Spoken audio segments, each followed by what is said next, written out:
একমাত্র ইসলামী শিক্ষাই মানুষের একমাত্র ইসলামী শিক্ষাই পারে মানুষের অন্তরে শেষ বিচারের ভয় জাগ্রত করে। দুনিয়ার আর কোন শিক্ষা এই কাজটা করতে পারে না। কাজেই যাদের অন্তরে শেষ বিচারের ভয় থাকে না, তারা যত বড় শিক্ষিত হবে তত বড় দুর্নীতিবাজ হতে বাধ্য। কিয়ামতের দিন আল্লাহর কাছে কি জবাব দেব? এই ভয় যার অন্তরে থাকে না, সে যত বড় শিক্ষিত হবে তত বড় দুর্নীতিবাজ হতে বাধ্য। অশিক্ষিতরা বেশি দুর্নীতি জানে না, শিক্ষিতরা যত বেশি দুর্নীতি জানে। প্রশ্ন হলো, শিক্ষিত হওয়ার পরে দুর্নীতি করবে কেন? কারণ সে যে শিক্ষা লাভ করেছে, এই শিক্ষার মধ্যে শেষ বিচারের ভয় অন্তরে জাগ্রত করার কোন ব্যবস্থা না। এই জন্য শেষ বিচারের ভয়, কিয়ামতের হিসাব নিকাশের ভয় যাদের অন্তরে থাকে না, এরা যত বড় শিক্ষিত হবে তত বড় দুর্নীতিবাজ হতে পারবে। খুব ছোট্ট কাটো একটা উদাহরণ আপনাদের দিই। আমার মনে হয় আজ থেকে 15-20 দিন আগে, 3 সপ্তাহ খানেক আগে হবে, শাইস্তাগঞ্জ থেকে রেলে চট্টগ্রামে প্রোগ্রামের উদ্দেশ্যে যাইতেছিলাম। আন্তনগর ট্রেনে যাইতেছিলাম। আপনাদের জানা থাকে কত, আন্তনগর ট্রেনে টিকেটের মধ্যে টিকেটদারির সিট নম্বর লেখা থাকে, কি বলেন? তো আমি আমার সিটে বসা আছি, কয়েকজন লোক আমার সিটের পাশে অনেকক্ষণ যাবৎ দাঁড়িয়ে আছে। এরা কোনো দিকে যায় না, কোনো সিটে বসেও না। কিছুক্ষণ পরে টিটি সাহেব আসলেন, এসে তাদের জিজ্ঞাসা করলেন, তোমাদের টিকেট আছে? এরা বলে টিকেট নেই। টিকেট নাই বলার পরে এদেরকে সাথে করে নিয়ে গেলেন আমার সিটের কাছ থেকে প্রায় 10 হাত খানেক দূর। ওইখানে যাওয়ার পরে এরা কি যেন কানে কানে, টিটি সাহেবের কানে কানে বলল, আর কোন টিকেট ছাড়াই টিটি সাহেব এদেরকে ছেড়ে দিল। বলেন তো, টিটি সাহেবের দায়িত্ব কি টিকেট ছাড়া রেলগাড়িতে চললে ছেড়ে দেওয়া, না ভাড়া আদায় করে টিকিট দেওয়া? ভাড়া আদায় না করে টিকিট না দিয়া তাদেরকে ছেড়ে দেয়। কাজটা কি নীতিসম্মত হইল না দুর্নীতি? এই টিটি সাহেব কি অশিক্ষিত বলে সরকার তার চাকরি দিছে? এই শিক্ষিত লোকটা দুর্নীতিবাদ কেন? যে শিক্ষা গ্রহণ করেছে সেই শিক্ষার মধ্যে শেষ বিচারের ভয় না। এই জন্য বলেছি, শেষ বিচারের ভয় যাদের অন্তরে থাকবে না, তারা যত বড় শিক্ষিত হবে তত বড় দুর্নীতিবাদ হতে পারে। আপনারা কি মনে করেন এই একটা শিক্ষিত দুর্নীতিবাদ ওই বাংলাদেশ আছে? তার অনেক আছে। যদি আপনারা মনে করেন বাংলাদেশে হাজার হাজার লক্ষ লক্ষ শিক্ষিত দুর্নীতিবাদ আছে, তাহলে আপনাদের জবাবটাও পরিষ্কার জানা রাখতে হবে। শিক্ষিতরা দুর্নীতিবাদ হয় কেন? শেষ বিচারের ভয় না। শেষ বিচারের ভয় নাই কেন? সে যে শিক্ষা গ্রহণ করেছে সেই শিক্ষার মধ্যে শেষ বিচারের কোনো আলোচনাই নাই। কাজেই দুনিয়ার জীবনে দুর্নীতি মুক্ত জীবন গড়ার জন্য মাদ্রাসা শিক্ষার বিকল্প না। শেষ বিচারের ভয় যদি অন্তরে থাকে, তাহলে অশিক্ষিত হলেও দুর্নীতিবাদ হতে পারে না। অশিক্ষিত হইলেও দুর্নীতিবাদ হতে পারে না। এবারে একটা ঘটনা শুনে। হযরত উমর ফারুক রাদিয়াল্লাহু তাআলা আনহু মরুভূমির রাস্তা দিয়ে যাইতেছিল। বাংলাদেশের মানুষের মরুভূমি বুঝানিও আরেক কঠিন ব্যাপার। 10 মাইল, 20 মাইল, 50 মাইল, 100 মাইল, 500 মাইলের রাস্তা হাওরের ভিতর, শুধু বালু আর বালু ছাড়া এই হাওরে আর কিছু নাই, বাড়িঘর নাই, দোকানপাট নাই, খানা পানি জোগাড় করার কোনো ব্যবস্থা নাই। এইরকম 20-30-50-100 মাইলের রাস্তা, এরকম বালুকাময় হাওরকে আরব দেশে মরুভূমি বলা হয়। এমন মরুভূমির রাস্তা দিয়া হযরত উমর ফারুক রাদিয়াল্লাহু আনহু যাইতেছিল, সাথে খাওয়ার কিছু নাই, সাথে খাওয়ার কিছু নাই, রাস্তায় জোগাড় করার তো ব্যবস্থা নাই, যেহেতু এটা মরুভূমি, এটা বাজার না, গ্রাম না।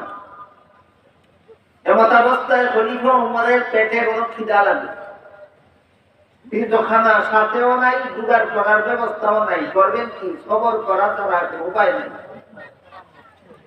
এমত অবস্থায় তিনি দেখলেন একটা রাখাল ছেলে এক পাল ছাগলের রাখালি করে। ওই রাখাল ছেলেটা পালের একটা দুধের ছাগল দুহান করে দুধ পান করে। খলিফা উমর ওই রাখাল ছেলের কাছে গিয়া বললেন, রাখাল ভাই, তোমার আর একটা দুধের ছাগল দোয়াইয়ে আমার একটু দুধ দাও, পান করি, আমার পেটে গেল কিনা। রাখাল ছেলে খলিফা উমরের নাম শুনলেও দেখে নাই কোনোদিন, এই জন্য চিনতে পারে নাই নিজে খলিফা। তাই রাখাল ছেলে বলল, মুসাফির ভাই, এই ছাগলের পালের মালিক আমি না, মালিক আমি, মালিকের বেতনভোগী চাকর। মাস শেষে মালিকে যে নগদ টাকা দেয় সেটাও আমার বেতন। রাখালি করার সময় পেটে খিদা লাগলে একটা ছাগলের দুধ দোয়াইয়ে আমি পান করি, এইটাও আমার বেতন। তুমি যেহেতু আমার মালিকের বেতনভোগী চাকর না, তাদের মালিকের অনুমতি ছাড়া আমি তোমাকে 1 ফোঁটা দুধ দিতে পারবো। খলিফা উমরের পেটের বুক গেল, কি বলে ক্ষুধার পেট বচনে বলে, কথায় পেটের বুক না, পেটের বুক গেল। কিন্তু এই কারণে খলিফা উমর দুঃখিত না হয়ে ভাবলেন, আমার পেটের খিদা গেলে গেল, না গেলে নাই, আমার দেশের একটা রাখাল ছেলে এত বড় আমানতদার, মালিকের অনুমতি ছাড়া মালিকের মাল তুলে দেয় না, এতেই আমার আত্মাটা তুষ্ট। তবে সর্বজুড়েই এমন কিছু মানুষ সমাজে বাস করে যারা কথা বলার সময় সুন্দর সুন্দর কথাই বলে, কিন্তু কাজ করার সময় ডাকাতের মতো কাজ করে। কথা কয় সুন্দর, কাজ করে ডাকাতের মতো। এরাই সমাজের সবচেয়ে বেশি গুরুত্বপূর্ণ, এরাই সমাজের সবচেয়ে বড় কুচক্রী। সুন্দর কথা বলে মানুষকে ধোঁকা দেয়, মানুষ তাকে ভালো মানুষ মনে করে বিশ্বাস করে, তারা দায়িত্ব দেয়, দায়িত্ব পাওয়ার পরে সর্বনাশ করে ফেলে। কাজেই এই রাখাল ছেলেটা আমার সাথে এমন একটা ধোঁকাবাজি করলো কিনা, এটা তার পরীক্ষা করতে হবে।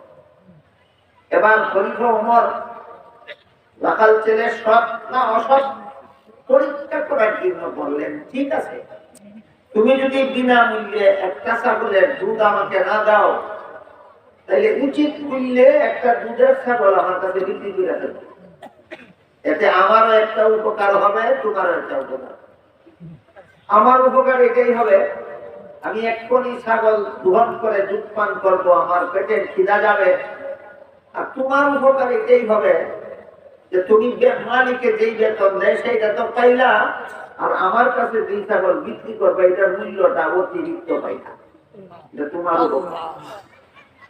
রাখাল ছেলে জিজ্ঞাসা করলাম, মুসাফির ভাই, তোমার কথা মতো তোমার কাছে একটা ছাগল বিক্রি করে এই পয়সাটাও যদি আমি আত্মসাৎ করে দিই, মালিকে বললে তো দেখবো ছাগল একটা কম, তখন তো আমারই জিজ্ঞাসা করবো ছাগল একটা কম কেন, মালিককে কি দেব? মুসাফির লোকটা খলিফা উমর চিনে না মুসাফির লোকটা চিনে? হ্যাঁ, মুসাফির লোকটা তারে কইল, মালিকে যদি তোমার জিজ্ঞাসা করে ছাগল একটা কম কেন, তুমি বলবো ছাগল একটা বাড়ি ধরে নিয়ে গেছে। বাঘের ছাগল ধরে নিয়ে গেলে রাখালের ফিরাবার ক্ষমতা নাই, কাজে তোমার বিরুদ্ধে কোনো বিচার করবে না, তুমি এটা কঠোর। এই কথা বলার সাথে সাথে রাখাল ছেলে মুসাফির লোকটার উপর দারুণ ভাবে খেপলো, বলল, এই বেটা মুসাফির, দাঁড়া, আমার একটা কথা শুনে যা, আমি আমার মালিকের বিশ্বস্ত চাকর, আমার 100% বিশ্বাস করে, আমি যদি বলি ছাগল একটা বাঘে ধরে নিয়ে গেছে, আর কোনো কথাই জিজ্ঞাসা করবে না, শুনো না, বিশ্বাস করবে, আমার বিরুদ্ধে কোনো ব্যবস্থা নিবে না। কিন্তু তুই বল, শেষ বিচারের দিন আল্লাহ যখন জিজ্ঞাসা করবেন ছাগলে কি করছিলি, তখন কি করতে?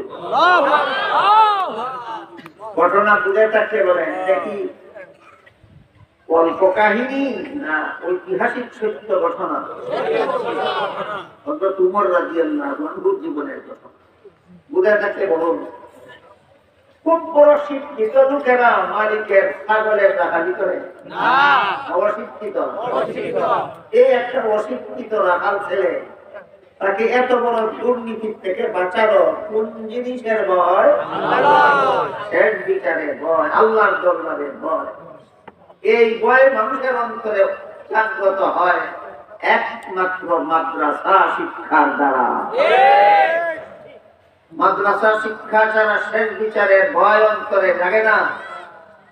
এমন ভয় যাতে আপনারা যারা মাদ্রাসায় লেখাপড়া করেন না, করার সুযোগ নেই, আপনাদের অন্তরে যেন এমন শেষ বিচারের ভয় জাগ্রত হয়, আপনারাও যেন খলিফা উমরের দেশের ওই রাখাল ছেলেটার মতো হতে পারেন। এই জন্য মাদ্রাসার পক্ষ থেকে এই সম্মেলনগুলির আয়োজন করা হয়।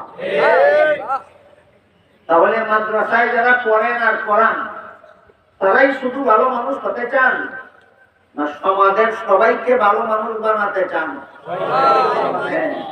আপনাদের সবাইকে ভালো মানুষ বানাবার জন্য, আপনাদের সবাইকে দুর্নীতিমুক্ত জীবন গড়ার জন্য মাদ্রাসার পক্ষ থেকে এই সম্মেলনগুলি করা হয়।